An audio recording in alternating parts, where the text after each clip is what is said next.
Sir, ఈ cinema కోసం కనీసం 6 నెలల పాటు డెడికేటెడ్‌గా ఉండాలి.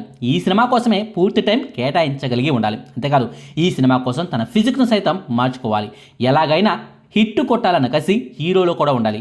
స్టార్ హీరోలకు ఉండే బిజీ షెడ్యూల్‌లో ఈ సినిమా కోసమే పనిచేయడం కష్టం. అందుకే విక్కీ కౌశల్ అయితేనే ఈ సినిమా కోసమే కాదు తన సక్సెస్ కోసం కూడా ప్రాణం పెట్టి వర్క్ చేస్తాడని నా నమ్మకం సార్ అని చెప్పగానే రోని సార్ కన్విన్స్ అయ్యారు.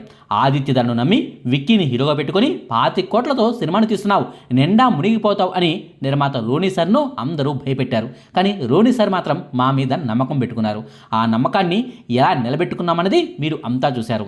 ఊరే ది సర్జికల్ స్ట్రైక్స్ సినిమాతో నా తలరాతే మారిపోయింది. దర్శకుడిగా మొట్టమొదటి హిట్ను అందుకున్నాను అంటూ ఓ ఇంటర్వ్యూలో ఆదిత్య ధర్ గారు తన సినీ కష్టాల గురించి, మొదటి సినిమా ఛాన్స్ దక్కడం గురించిన వివరాలను చెప్పుకొచ్చారు. ఉరి సినిమా తర్వాత ఆర్టికల్ 370, ధూమ్ధామ్, బారాముల్లా సినిమాలకు కథలను రాసి నిర్మాతగా కూడా వ్యవహరించిన ఆదిత్య